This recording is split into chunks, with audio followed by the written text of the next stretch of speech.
Mais um episódio do podcast Eixo Jurídico.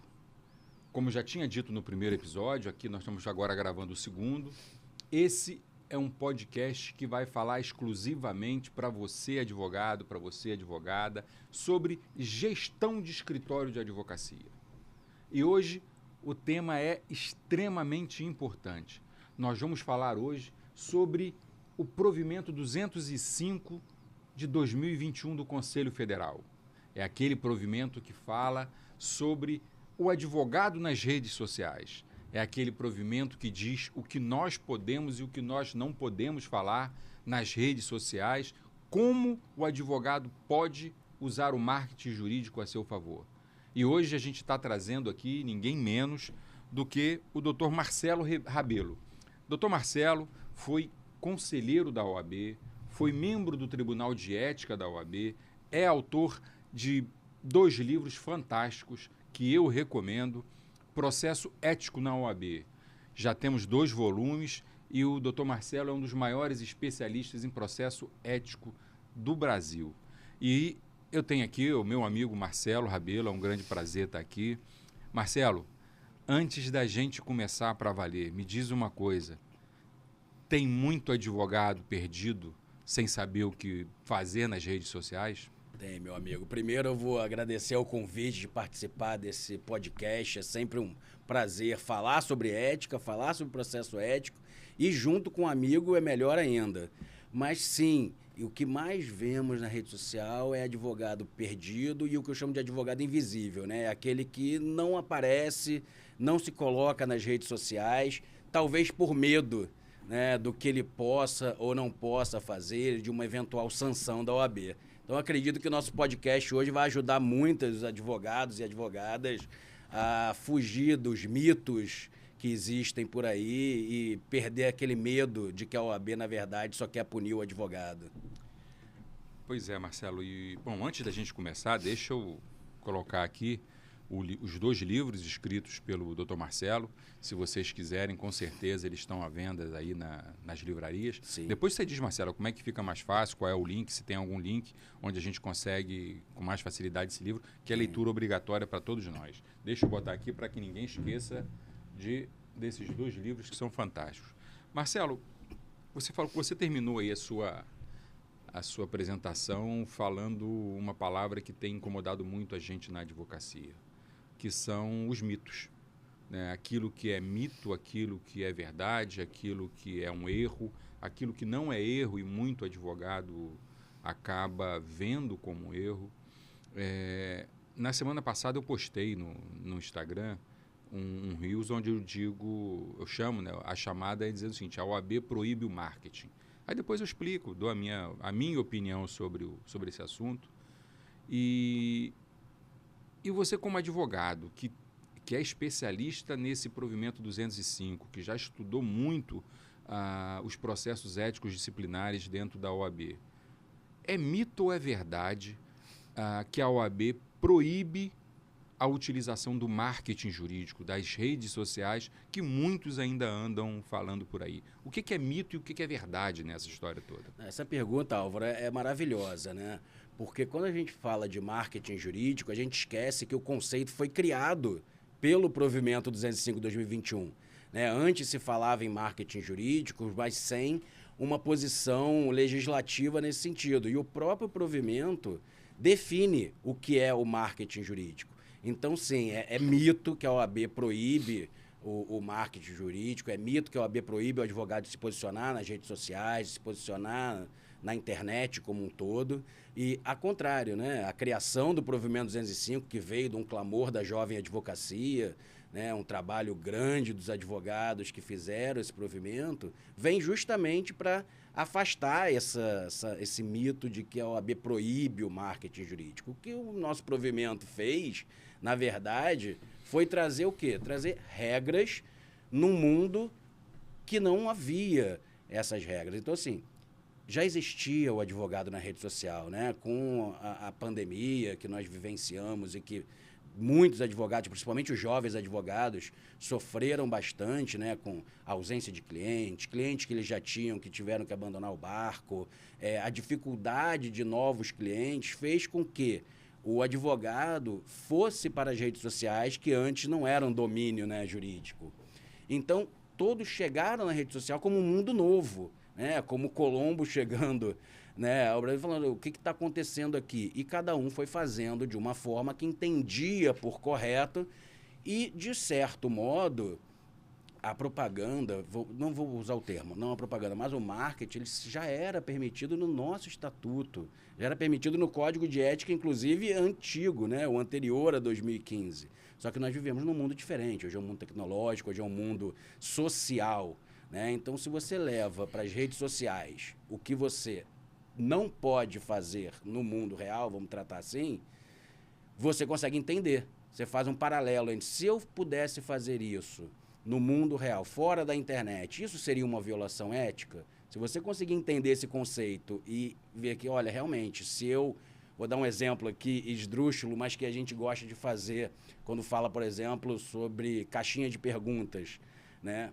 Faz um paralelo de, eu poderia pegar um banquinho e uma mesa, colocar na Cinelândia e botar, pergunte o que você quiser que eu lhe respondo, né? Se a resposta for não, o equivalente a isso na rede social poderia ser não. E aí por que eu digo poderia, né? Porque a gente vai chegar lá na nossa conversa e vai ver que tudo vai depender do assunto, tudo vai depender da pergunta, tudo vai depender do conteúdo que está sendo apresentado, né? Então, sim, o advogado nas redes sociais é importantíssimo, mas antes disso ele precisa conhecer as regras, né, para estar lá. Entendo. Esse provimento, a gente vai entrar nele também daqui a pouco, a gente vai falar um pouco sobre ele.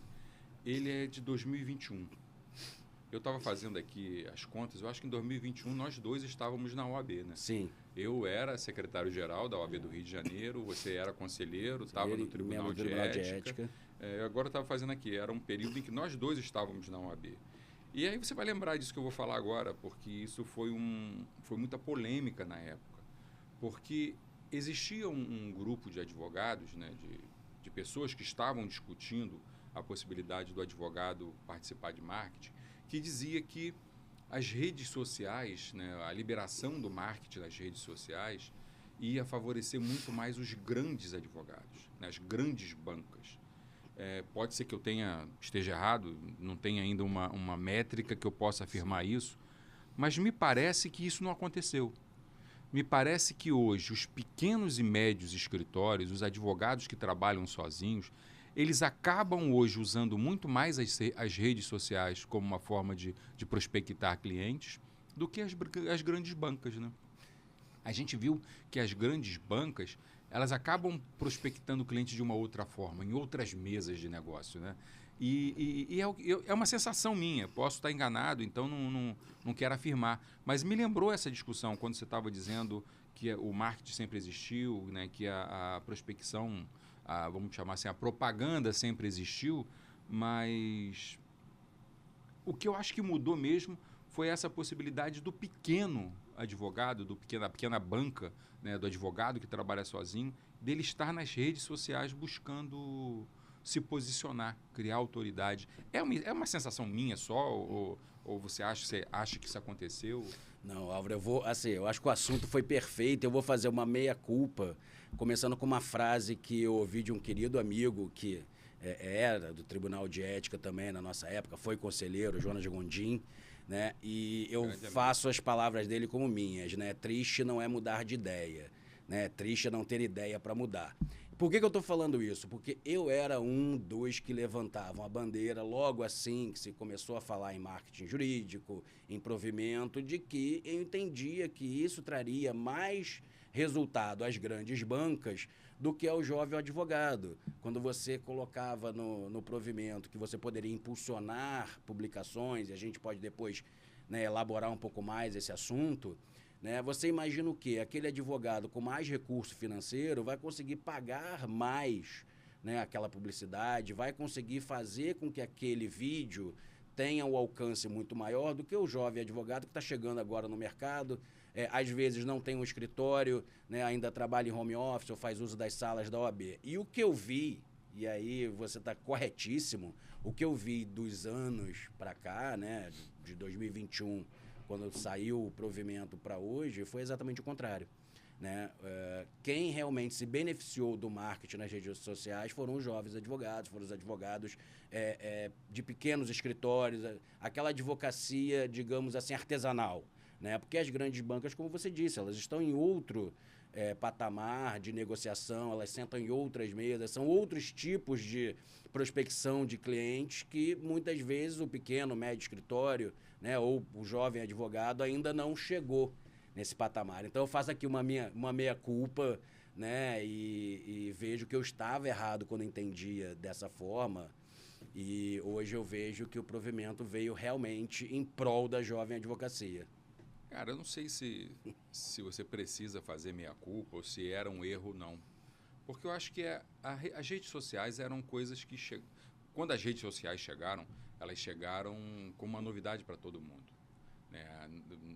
Não sei da sua geração, mas a minha veio da máquina de escrever para IA. Né? Então a gente acompanhou muitas mudanças durante esse período. E toda mudança assusta. Né? As redes sociais, de uma certa maneira, assustaram muita gente. E aí tinha essa compreensão, né, de que quem tinha mais dinheiro poderia usar aquilo ali melhor ou não. E na minha opinião, não é isso também que está sendo feito. Posso estar enganado, volto a dizer, mas eu acho que não é isso que aconteceu. Mas antes mesmo da gente ainda pincelar algumas coisas do provimento, eu queria entender melhor o seguinte. Quando o provimento ele foi feito, o que estava por trás disso? Qual era o espírito do provimento? O que, de fato, o provimento queria regular?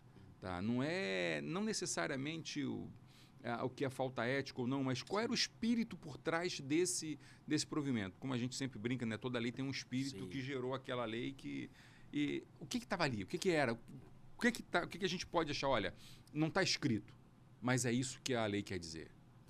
Eu diria que vamos colocar os advogados na rede social de forma ética. Né? Vamos evitar tirar a imagem da advocacia, tirar uma eventual mácula na imagem da advocacia por um posicionamento equivocado. Então, o que não está escrito no provimento, a meu ver, é que ele veio para regulamentar uma situação que já existia, né, e estava sendo realizada sem qualquer, digamos assim, sem qualquer roteiro. Né? Você não tinha um roteiro do que você podia, do que você não podia, faltava segurança jurídica àquele advogado que se colocava nas redes sociais. Né? Então, entendo que o provimento veio, na verdade, para dizer o seguinte: você pode ir para as redes sociais, né? Você pode fazer marketing jurídico, você deve fazê-lo, mas você deve fazê-lo neste caminho aqui, sem ultrapassar as limitações. Legal, né, cara? Isso é interessante, né? Porque eu ainda ouço muita gente, muito advogado dizendo que tem medo da OAB.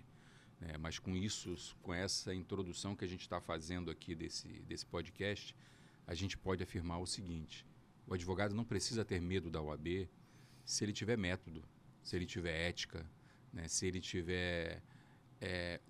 disser não para as redes sociais da mesma maneira que ele diria não para um caso da vida real. E isso é muito legal, isso desmistifica, né? Tem muito colega que ainda tem medo de se posicionar por conta do que a OAB vai achar ou que não vai. Mas me diz uma coisa, se é isso, se é essa a interpretação, se esse é o espírito do nosso provimento, não sei se você chegou a pegar, porque você também está fora, né, já do Tribunal de Ética, já deve ter uns 2 anos, mais ou menos, e tal, ou quase 2 anos.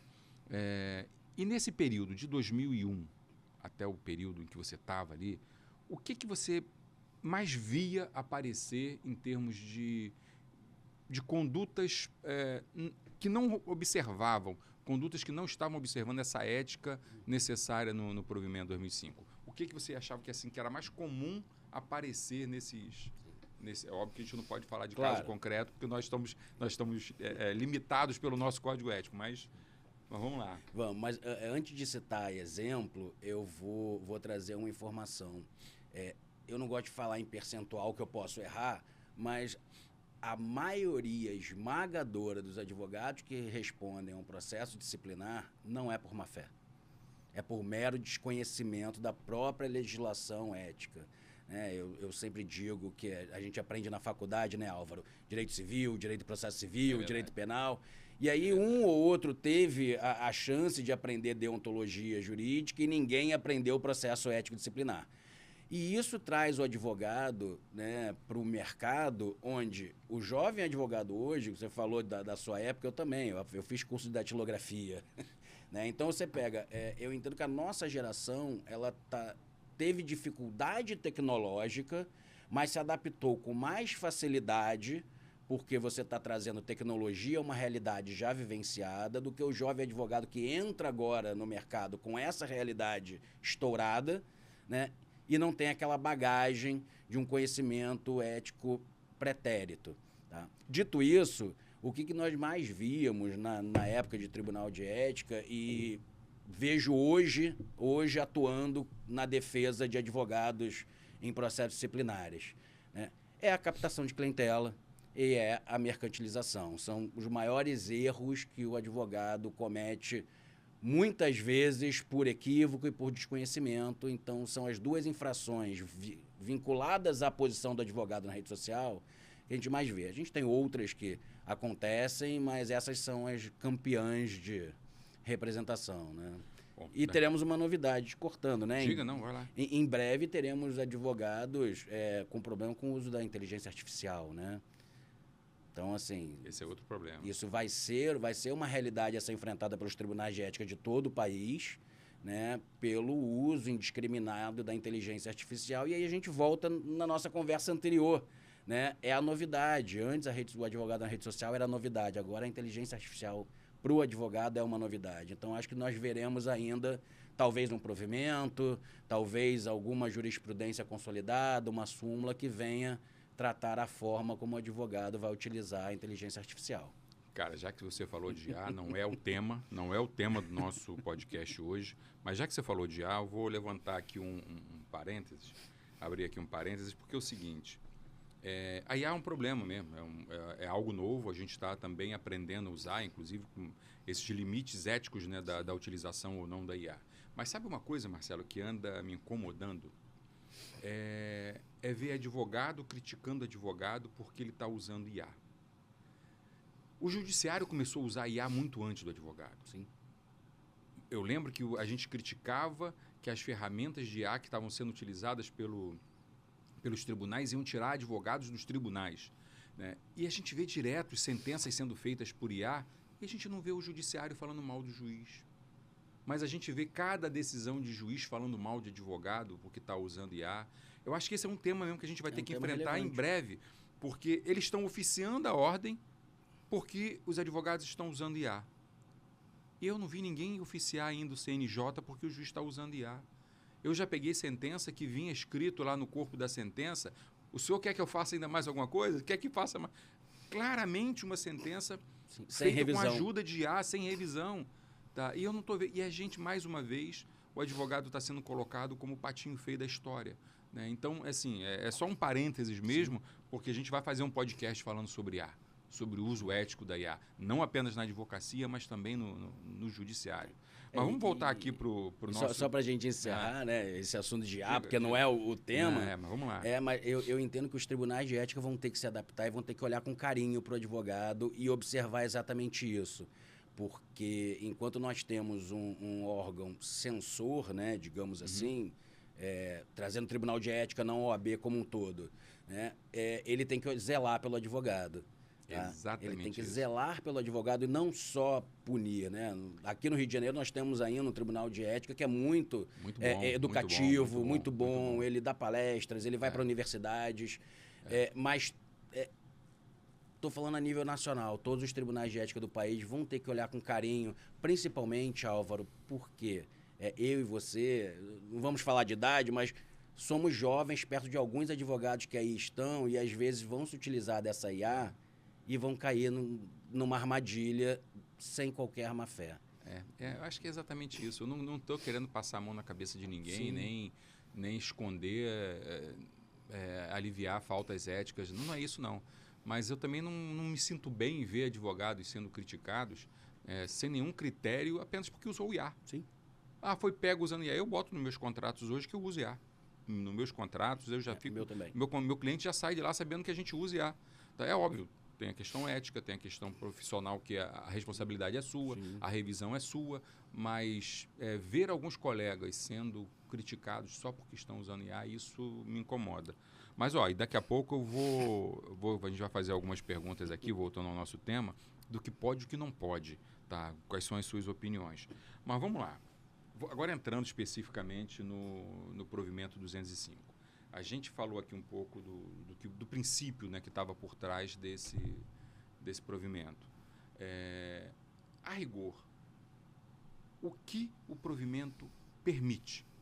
Com base no provimento 205 de 2021, o que eu, advogado, estou autorizado a fazer nas redes sociais? Essa pergunta, Álvaro, eu recebo ela diariamente dos meus associados, dos meus estagiários, dos meus colegas, e é uma pergunta muito difícil de responder. E por quê? Porque nós não temos um provimento que diga apenas o que você pode e o que você não pode, né? Nós temos um provimento que traz regras. O importante que a gente tira nessa pergunta eu posso sim ir para as redes sociais. Eu tenho que observar o dever de informação, né? Eu tenho que evitar a mercantilização, eu tenho que evitar a qualquer custo a captação de clientela, né? Embora muito tenha acontecido ultimamente, só a troca, né, de nome, não é captação, é prospecção.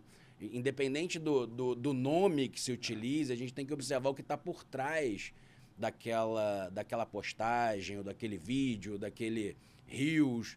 Então, assim, eu entendo que se o conteúdo é informativo, né, ele é relevante, ele leva para a sociedade uma informação que vai trazer benefícios, seja eles quais forem, sejam benefícios educacionais, sejam benefícios práticos. Às vezes a pessoa que está assistindo aquele vídeo, né, aquela sua postagem, ela se vê naquele exemplo, ela se vê naquela aula, naquela informação, e vai procurar o seu advogado de confiança, né? Vai procurar um colega, vai conversar com o seu advogado. Não necessariamente você vai ganhar aquele cliente, né? Então, estar na rede social, o que o nosso provimento trouxe é o seguinte, né? Na minha concepção, estar na rede social é construir autoridade. É mais do que vender, né? Eu costumo dizer, todo advogado vende. Todo mundo vende. Todo advogado vende. Só que nós não vendemos serviço. Nós vendemos confiança, nós vendemos competência, nós vendemos autoridade. Então, o cliente nos procura por isso. Então, a gente, quando se posiciona na rede social, a gente tem que demonstrar isso. Autoridade sobre o assunto que está falando, né? Competência e ética, óbvio. Né? Porque se você infringe o código de ética no momento em que você está se apresentando à sociedade, qual é o recado que você está dando para o seu cliente da sua atuação profissional? Não, perfeito. Eu tenho dito para todo mundo que a IA ela vai igualar todo mundo, mas a autoridade é que vai fazer a diferença. Porque hoje você joga na internet, né, voltando aqui para a IA, ela pode te dar até um parecer completo. Mas quem vai vender aquele parecer, quem vai vender é a sua autoridade. Hoje, as redes sociais, ela traz a capacidade de você construir, se apresentar de forma que a gente não tinha no início da nossa carreira. A gente fazia os cartõezinhos, né, distribuía cartõezinhos. Hoje, o maior cartão de visita é a sua página no Instagram. Se você indica um restaurante para alguém, a primeira coisa que o cara faz é ir lá no Instagram para saber se aquele restaurante é bom, se aquele restaurante é ruim, se tem lugar para estacionar, se é caro, se não é caro. Se você pede uma indicação de um médico, a primeira coisa que alguém vai fazer é ir lá no YouTube, ou no Google, no Instagram, ou em qualquer outro lugar, e tentar descobrir alguma coisa sobre aquele médico. E as redes sociais também são assim. Eu tenho um colega que ele diz que a avenida mais movimentada do mundo hoje é a internet. Quando a gente ia montar um escritório, a gente procurava um lugar movimentado, botar uma placa bonita. Cara, não existe movimento maior do que a internet hoje. E não estar nas redes sociais é estar perdendo espaço na maior avenida do mundo, né? que é a internet. Mas, enfim, eu tinha dito que ia te fazer algumas perguntas. Eu vou ler aqui para você 3 perguntas e você comenta para a gente. São 3 perguntas que você me diz se são mitos ou se são verdades. Tá? Primeiro, A OAB não deixa fazer marketing. Isso eu acho que a gente já falou um pouco sobre isso aqui.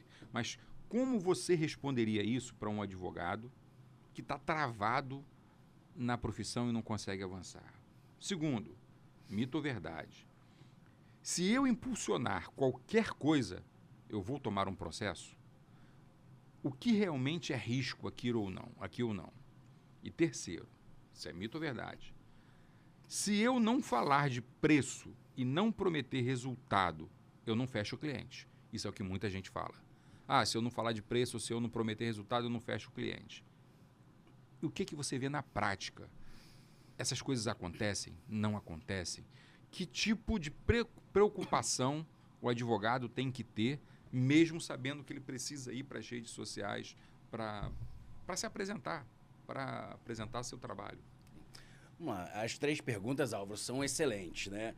E eu já começaria dizendo, são 3 mitos.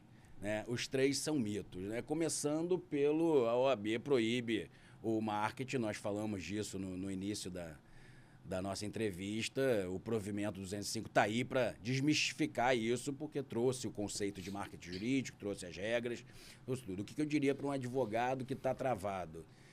Leia. Né? Leia a nossa legislação, leia o nosso código de ética, leia o provimento, se familiarize com ele, porque quando você conhece a regra do jogo, você não erra. Né?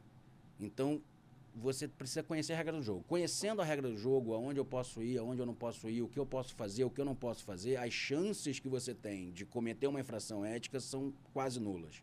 Tá?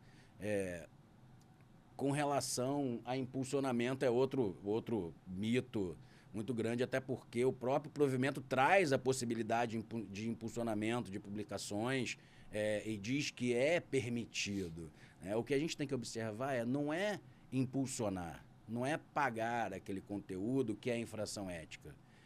Qual é o conteúdo que está sendo impulsionado? Isso que pode ser a infração ética. Então, o cuidado do advogado na rede social é o que ele está apresentando para a sociedade como um todo, para os seus seguidores ou para quem vai assistir aquele vídeo. Porque a gente tem que pensar que, uma vez que nós postemos um vídeo, nós perdemos o controle dele. Não necessariamente ele para na nossa rede de amigos, né?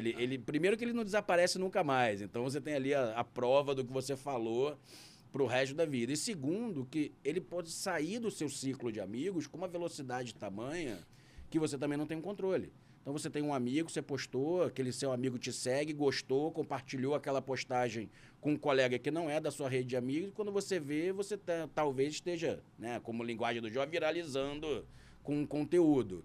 E aí, o que é importante? Qual é o conteúdo? Né? Então, o que tem que tomar cuidado mesmo é qual é o conteúdo que está se apresentando. Perfeito. E essa história do impulsionamento, vários colegas ainda ficam dizendo é proibido impulsionar. A gente tem uma coisa na prática hoje que acontece e que quase todo mundo faz, que é o tráfego pago. Né? O que é o tráfego pago se não um impulsionamento? O que é o tráfego pago se não você tentar fazer chegar num possível cliente a sua mensagem? Só que ali você tem uma estratégia mais bem desenhada, que você pode fazer tráfego pago pelo Google, pela Meta, mas o tráfego pago nada mais é do que uma postagem sua, impulsionada e direcionada para um possível público. Né? Então, de fato, é mito e a gente vê que algumas pessoas continuam acreditando em determinados mitos. Agora, as perguntas são diferentes. Erro. Quais são os erros mais comuns? Marcelo achou que vinha para cá hoje só para passar a tarde. Não, senhor, vamos lá. Quais são os 3 erros mais comuns que você vê advogados cometendo nas redes, mesmo sem a má intenção que você disse no início? Você falou que boa parte dos advogados que acabam respondendo processos éticos muitas vezes é por desconhecimento, não é por má fé, não é a má intenção, mas cometem erros. E aí acaba sendo chamado no Tribunal de Ética para poder se explicar. Eu tenho aqui, primeiro é esse. Quais são os 3 erros mais comuns? Tá? O que você considera, por exemplo, um erro de linguagem? Aquela frase ou chamada que parece normal no marketing comum, mas que no jurídico pode ser um problema. A outra, Tem algum tipo de conteúdo que muita gente acha seguro, mas dependendo da forma, vira irregular? Tá? Ou seja, são 3 formas de você se posicionar, mas que podem virar problemas, Sim. mesmo sendo de boa fé, mesmo não tendo a intenção de cometer aquele erro. Quais são os erros mais comuns que você vê nessa postagem? Eu acho que o mais comum, Álvaro, é confundir marketing com propaganda. Né? Começa por aí. Eu não vou entrar em conceito, até porque não é minha área, né? Mas a gente tem que entender o seguinte, o marketing ele tem que apresentar um conteúdo. Né? O marketing jurídico ele tem que dar para aqueles seus seguidores, para aquela comunidade, para aquelas pessoas que te acompanham, ou até para o desconhecido que vai receber o seu vídeo, algum conteúdo informativo. Né? Ele tem que ter esse viés informativo, porque embora se tenha hoje um conceito mais amplo das redes sociais, né? Porque você tem clientes, isso aconteceu muito na época da pandemia, que o cliente tem interesse em conhecer a sua vida. O cliente quer saber para onde você vai, o que você faz, quais são os seus hobbies. Então, isso, para mim, o grande erro. O primeiro erro que eu observo, né, é fazer uma confusão nas redes sociais entre o Marcelo, advogado, especialista numa determinada área se posicionando, e o Marcelo na sua vida pessoal. Né? Então, eu acho que você conseguir comandar 2 redes sociais distintas é um trabalho enlouquecedor, mas eu entendo que tem que haver ali uma distinção entre o seu perfil profissional e o seu perfil pessoal, até para evitar que uma postagem pessoal seja entendida como uma postagem jurídica. E aí você vira ser chamado para responder por alguma coisa no Tribunal de Ética. Então esse, para mim, é um primeiro erro. Né? O segundo erro é não trazer nenhum conteúdo informativo e surfar na onda de algum evento sensacionalista.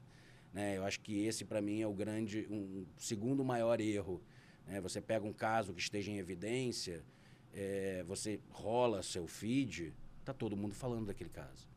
Né? Então, tem que tomar cuidado com a armadilha do sensacionalismo, né? Porque primeiro, você vai acabar comentando um caso que está sob o patrocínio de um outro colega. Então, se a gente já está saindo de marketing jurídico e entrando em outras searas infracionais e éticas que não necessariamente correspondem ao marketing jurídico. Né? Então, tem que tomar cuidado com o cometimento de infrações disciplinares ou éticas que não tenham a ver com o marketing em si. Né? Então, por exemplo, eu comentar um caso que está sob patrocínio de um colega é uma infração ética. Né? Tá lá, é expresso. Né? Dá entrevistas ou comentários sobre um caso sob a responsabilidade de um outro colega.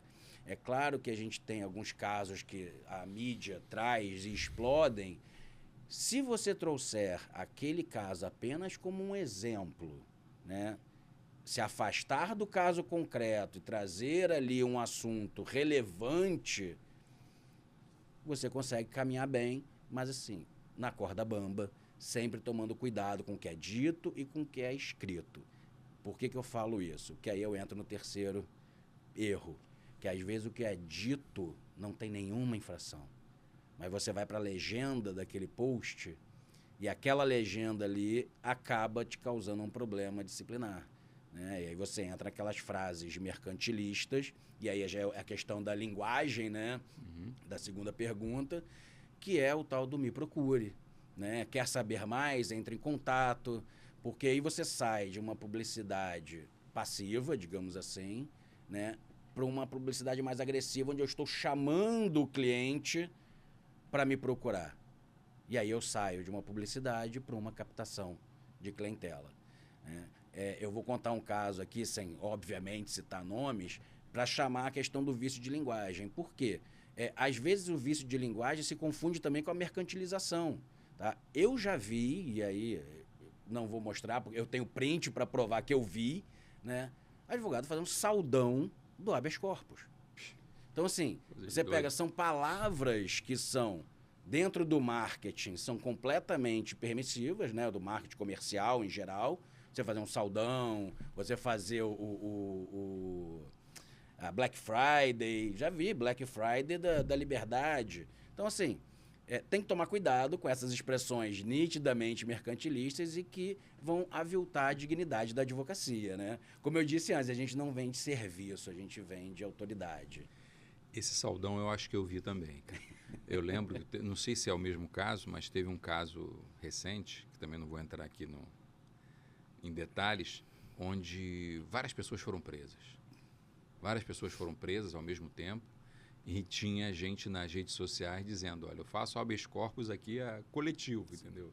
Há uns montes, então quem quiser, algo parecido. Cara, mas você falou algumas coisas aí que são muito interessantes. A comentagem, né, o que a gente chama de surfar na matéria, né, a pessoa está surfando numa matéria que está viralizando, e às vezes a gente faz, às vezes a gente pode fazer, mas esse cuidado a gente tem que ter. Eu evito surfar, vamos chamar assim, em matérias que envolvam casos concretos. Eu, quando faço uma postagem sobre um assunto qualquer que está em discussão ou que está nas mídias, eu tento fazer daquilo que não traz um caso concreto.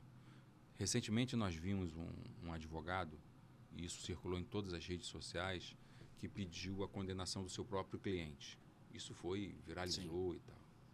Me perguntaram, o que você acha disso? O que você fala? Eu não acho nada, eu não vou comentar, porque eu não conheço o contexto daquela audiência, eu não conheço o que aconteceu ali, e comentar a conduta, a prática de um colega que estava no exercício da profissão, até que me prove o contrário, habilitado para estar ali. Eu não vou julgar o que ele fez ou o que ele deixou de fazer.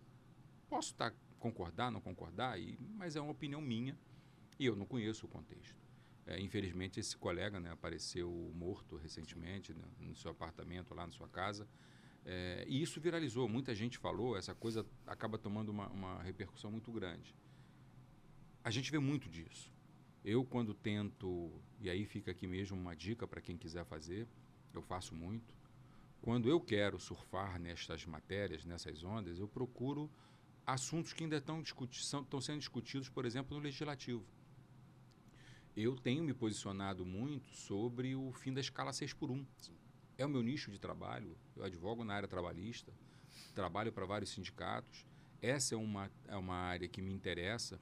Toda vez que tem alguma novidade na discussão da PEC, do fim da escala 6x1, eu faço uma postagem comentando aquela matéria.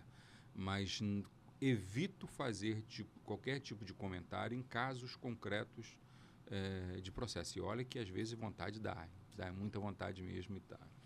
Mas, cara, existe uma linha muito tênue entre o que pode ser informar e o que pode ser captar, né? Prospectar. Sim.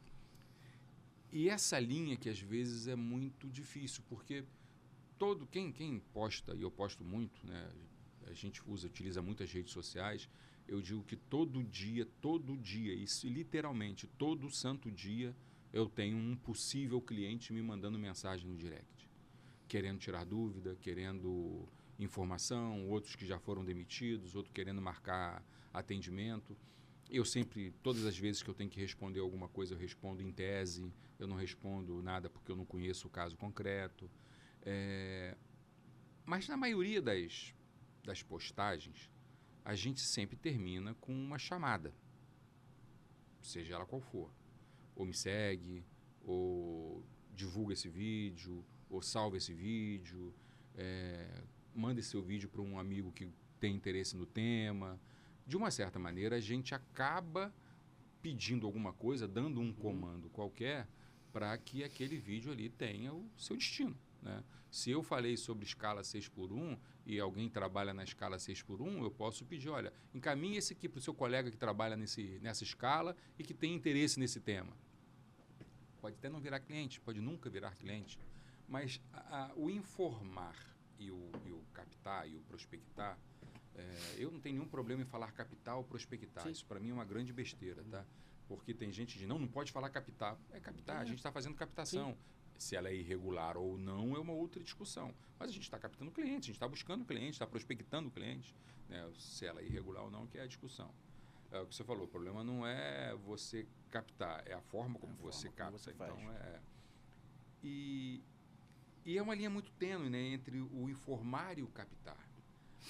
Como é que você entende isso? Como é que você vê esses comandos que a gente dá no final de uma postagem? Olha, encaminha, curte, salva, manda para alguém. Como é que você vê esses CTAs, né, os famosos CTAs? Eu vejo com bons olhos quando bem utilizados, né? Todos os exemplos que você citou aqui e são que eu vejo nos seus vídeos, né? Pô, se tiver ruim, ele já vai me levar para o código de ética. Olha só, rapaz. Então, assim, são exemplos que fazem o quê? Eles querem dar divulgação àquele assunto. Eles não estão trazendo a pessoa para você, né? Então, você entende, se a pessoa tiver interesse, ela vai te procurar. Você não está pedindo para ela me procure. O que você está pedindo para ela, olha, se alguém se interessar por esse assunto, compartilhe. Se você acha que esse assunto é interessante, me siga, porque aqui eu falo mais sobre isso.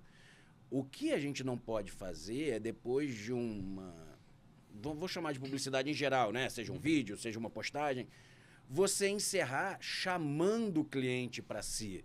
Né? Então, para mim, o problema dessas CTAs é só quando você chama o cliente para si. O que você tem que deixar o cliente ou aquele público-alvo, a sua postagem, ela tem que permitir que aquela pessoa procure quem ele quiser.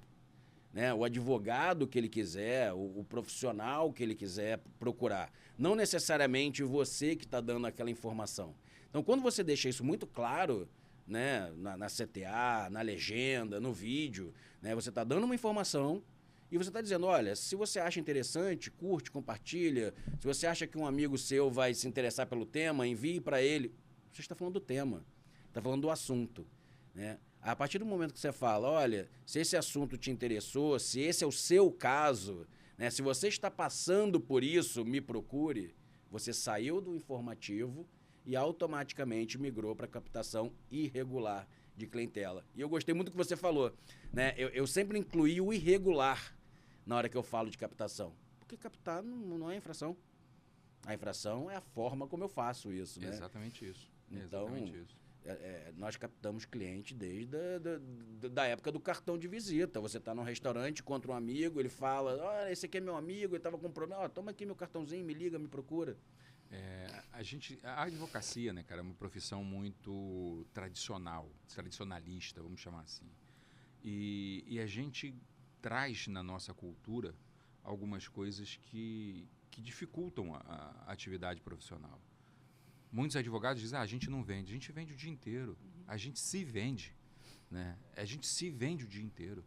Então, quando as pessoas falam a palavra venda, muita gente ainda tem medo disso, se assusta. Não, é diferente de você vender uma ideia, vender o seu serviço e você criar ali uma cultura mercantilista, simplesmente mercantilista. Então, a gente tem muita dificuldade, a advocacia tem muita dificuldade. A gente vê que, por exemplo, médicos, engenheiros, dentistas e etc, se adaptam muito mais a essas mudanças culturais do que o advogado. Né? O advogado ainda é uma coisa muito conservadora, muito tradicional. Mas é a vida, né? Marcelo... E já vem enfrentando, tá, Álvaro? Não sei se você acompanha, mas por atuar com processo disciplinar, não só na OAB, mas como em outros conselhos profissionais, essa onda está acontecendo em outras profissões também, do órgão de classe tentar regulamentar o que pode e o que não pode ser dito nas redes sociais, o que eu acho importantíssimo, né? Para resguardar a sociedade, nunca para tolir o direito do profissional de apresentar o seu serviço. Cara, a gente já está aqui já em quase 50 minutos. E se deixar, a gente vai levar mais 2 horas aqui. Mas eu não quero encerrar antes sem fazer mais uma provocação. Eu faço essa provocação com o Marcelo, porque pela amizade que a gente já tem de tantos anos, a gente já se conhece há muito tempo. Então, é aquela provocação que a gente faz e que a gente sabe que vem coisa boa. Eu quero listar para você, vou listar algumas situações. Alguns tipos de postagens que nós, advogados, né, todos fazemos, que não existe em tese nenhuma irregularidade, não existe ali uma posição mercantilista, enfim, que em tese não tem problema, mas que a gente pode escorregar. São aquelas situações que você falou. O cara pode estar na maior boa-fé do mundo, mas se bobear, ele escorrega. Eu quero que você me diga o seguinte, dessas situações, onde você veria os riscos maiores de escorregão? Tá, vamos lá. Tem aquele conteúdo que é de dúvida frequente. O que você recomenda para não virar consulta gratuita e ainda assim educar? Eu vou ler aqui, depois você pode responder. Não, se você permite, eu vou te cortando a cada então leitura também. Vamos aqui no bate-bola. Vamos lá. O que você recomendaria para não virar consulta gratuita e ainda assim poder educar? Porque eu vou dizer, olha, você tem direito disso, daquilo, tal, tal. Onde para a informação e para onde passa a consulta gratuita? Sim. Eu acho que o importante é que a rede social vai virar o primeiro momento de contato com o advogado.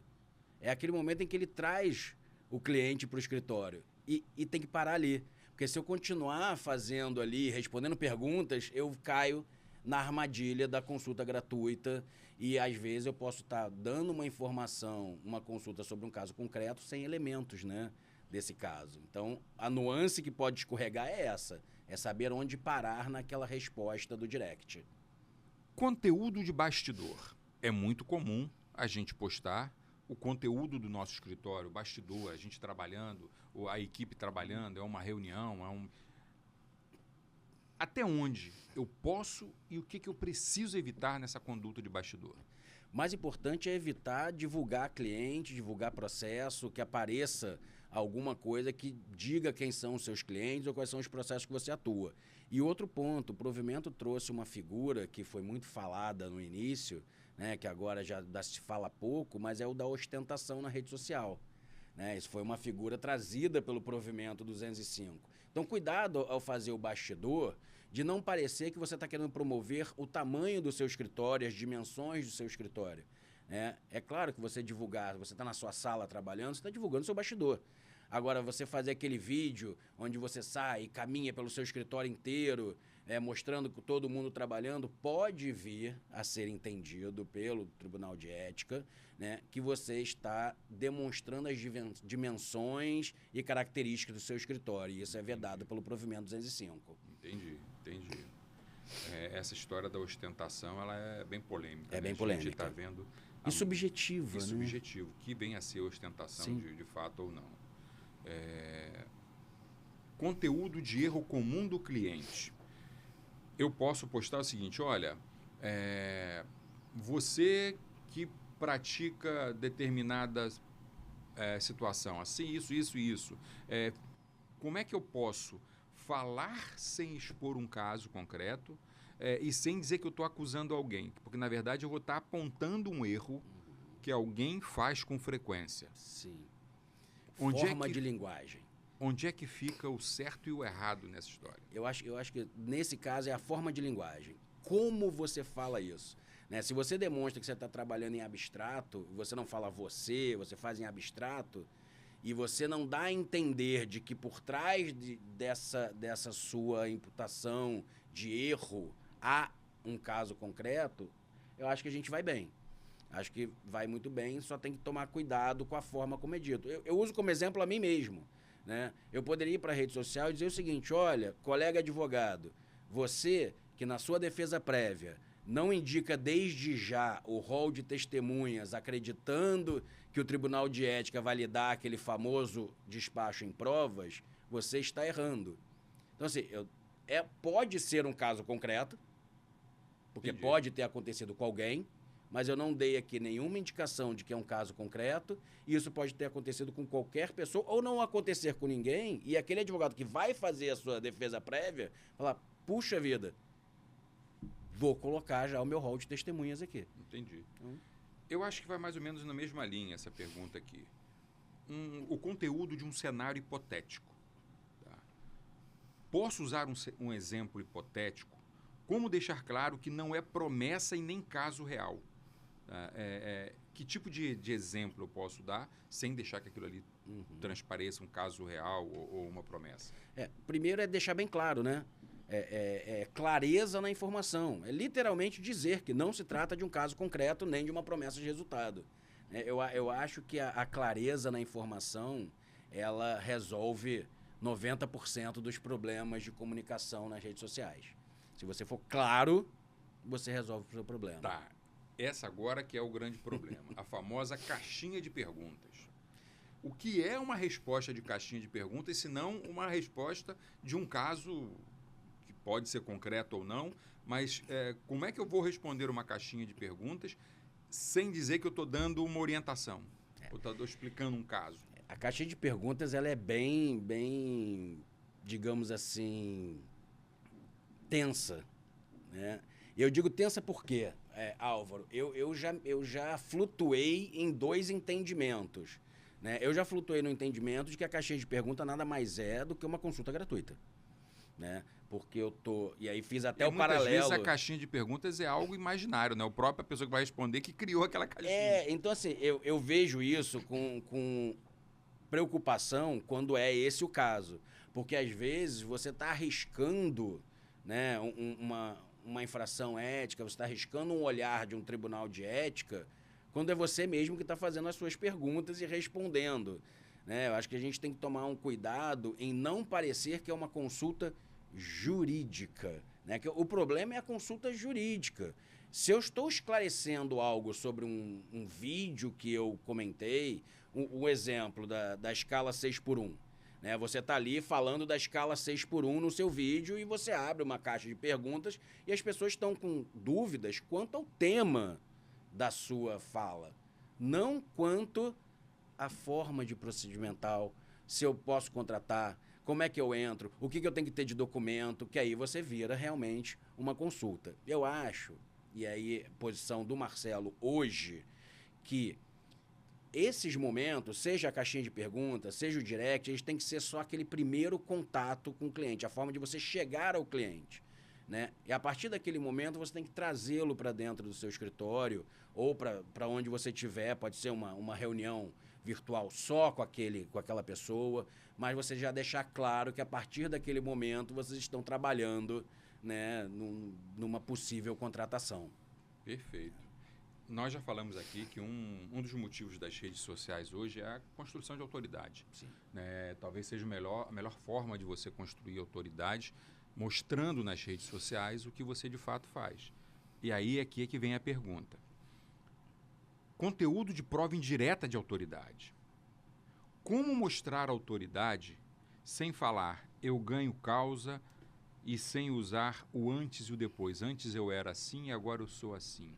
Como é que você constrói essa autoridade, mostra a sua autoridade, sem ter que usar essas coisas do eu ganho milhões orientando você, eu ganho não sei o quê, eu já saí do zero e hoje eu tenho milhões nas redes sociais? Álvaro, demonstrando conhecimento no assunto em que você se propõe a falar, né? Então, se eu pretendo contratar um advogado especialista num determinado tema e eu vejo um vídeo seu falando sobre um assunto de direito do trabalho, a minha primeira intuição vai ser contratá-lo. Porque você fala com tanta propriedade daquele assunto, você tem um conhecimento sobre aquele assunto, que é isso que cria autoridade. Álvaro, quando eu digo, é quem está entrando na rede social nós como advogados, tá? Nós achamos que o cliente quer o advogado que ganha a causa. E nem sempre é isso. Ele quer o advogado que sabe resolver o problema dele. Porque ganhar uma causa, a gente sabe muito bem que não depende só de um bom direito, não depende só de uma boa defesa. Você tem inúmeras circunstâncias alheias à profissão, né? Você tem o juiz, você tem o desembargador, você tem o ministro que pode ter um entendimento completamente diferente do seu e que você esbarra naquilo, né? Então, na minha visão, a autoridade não tem nada a ver com ganhar causa, né, ou fazer o antes e o depois, né? Pelo contrário, aí eu já entendo que você fazer um antes e o depois, você está tentando fazer uma autopromoção. Entendi. E aí a gente cai no problema de que a autopromoção é uma infração ético-disciplinar. O que eu tenho que mostrar para o meu cliente, o meu futuro cliente, meu possível cliente, ou até para o rapaz pessoa que nunca vai ser meu cliente, mas gosta de me seguir porque se interessa pelo assunto, é que eu entendo daquele assunto. Isso é autoridade. Entendi. Cara, olha só, eu tinha aqui mais 2.000 perguntas para te fazer, mas eu acho que a gente Vai estourar conseguiu o hoje. tempo. Não é necessariamente o tempo, é porque as pessoas precisam também digerir um pouco, né, tudo que a gente ouve. E você já está convidado aqui para vir aqui outro dia para falar mais sobre o tema, porque esse é um tema que eu acho que vai dominar muito os próximos meses, principalmente na advocacia. Mas eu acho que aqui a gente conseguiu ver hoje, Marcelo, 3 coisas que foram muito importantes. Primeiro, que seria mito, né? A gente vê muito mito ainda na advocacia, muita gente com medo de usar as redes sociais, ou porque não tem tempo, ou porque não quer. E as pessoas às vezes não conseguem achar pautas para poder falar. Eu acho que a gente conseguiu aqui mostrar que é possível. Primeiro, que é possível, é legal, é permitido. Né? Não é só aquela coisa que não quer ser não é proibido, é permitido. Não, muito pelo contrário. O provimento ele permite expressamente e colocam ali as regras para você fazer. Existe uma coisa que eu tenho feito, e é isso eu falo sempre para todas as palestras que eu faço, né? A gente tem falado muito sobre gestão de advocacia e uma das formas que você utiliza para prospectar clientes ou captar clientes, como queiram, está nas redes sociais. É o tráfego pago, é você se apresentando, é construindo sua autoridade, é escrevendo livros, é publicando artigos. Isso constrói autoridade, bota você no nicho certo que você quer atingir. Acho que as pessoas precisam começar a escolher o seu nicho, porque é aquela velha e a máxima mesmo, né, de quem fala para todo mundo não fala para ninguém. As pessoas precisam te reconhecer como autoridade, que a autoridade não é o que você diz, né? É a forma como as pessoas te veem. Então, você precisa se posicionar e apresentar. E quem não fala nada também não é visto, não é lembrado. E a gente conseguiu, acho que dentro desse nosso podcast aqui, mostrar um pouco do que é a realidade hoje. Eu fui 17 anos da OAB, eu não sei quanto tempo você ficou. Eu fui de conselheiro, passei por todo um monte de comissões, secretaria-geral e etc. E eu vi que isso era uma preocupação muito grande de vários advogados. O que eu posso e o que eu não posso. E às vezes, mesmo de boa fé, você escorrega e acaba tendo um problema. E aí você tem que mostrar que não era bem o que você queria. Isso só o processo em si já é um incômodo, já é uma coisa assim constrangedora. Então, não vejo problema. Mas eu vejo que a OAB deu um passo muito grande. A OAB agora está convidando, né, o Conselho Federal, eu já vi algumas coisas, a OAB está criando um estudo específico sobre utilização de inteligência artificial, e eu acho que chegou a hora mesmo. A gente não pode continuar tratando isso como um assunto menor. A IA veio para ficar. Então, a advocacia ela vem passando por muitas mudanças. Né? E as redes sociais, elas trazem uma possibilidade imensa, mas também traz problemas imensos. A gente tem visto recentemente nas redes sociais muito chamados os gurus da internet, que nunca trabalharam na vida, prometendo milhões através de ferramentas que não existem, de formas que não existem. Semana passada eu estava assistindo uma dessas postagens onde um colega, acho que é colega, né? Ele se apresenta como advogado, não conheço, ele diz que o advogado para prospectar cliente tem que ter um bom carro. Se não tiver um bom carro, não prospecta cliente. Enfim, não sei que nicho ele atua, não sei o que ele faz, e aí no final ele chama, se você quer saber como ganhar muitos clientes, é a apresentação de algo que eu, pelo menos, não vejo isso como real.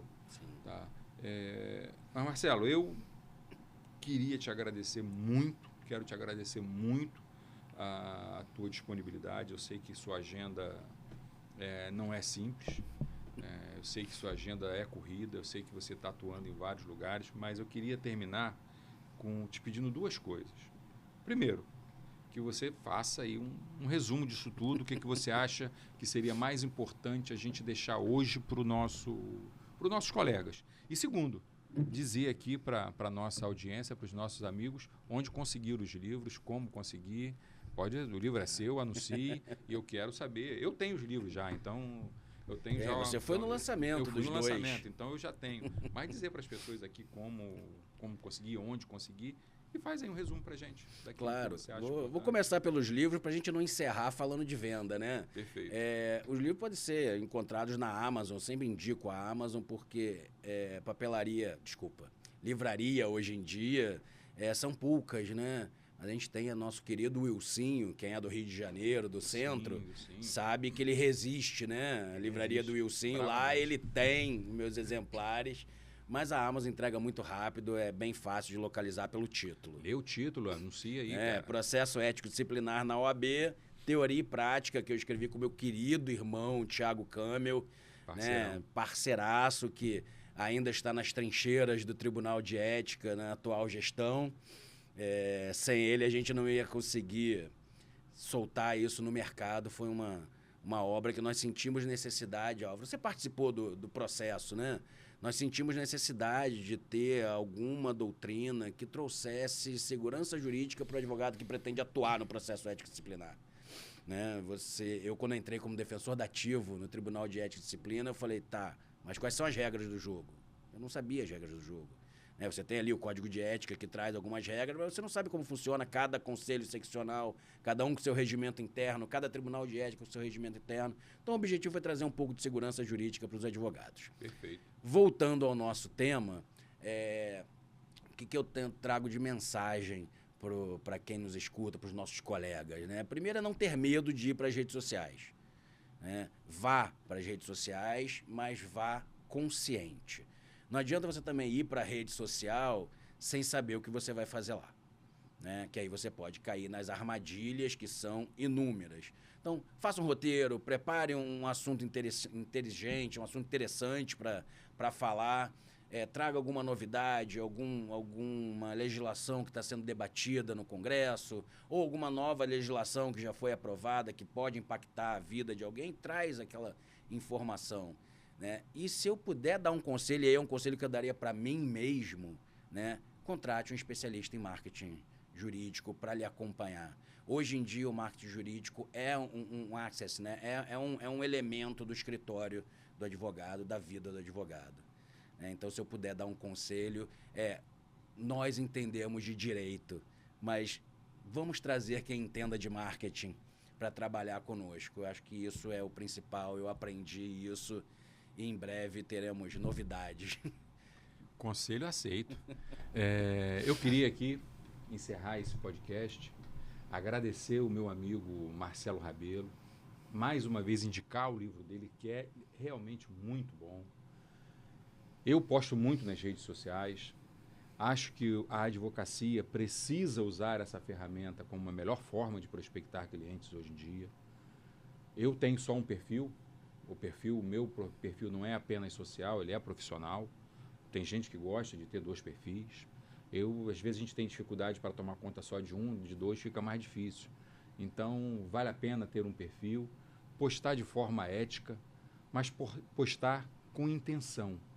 Postar sabendo o que você realmente quer das suas redes sociais. E é isso que o Marcelo acabou de dizer. Não tenha medo.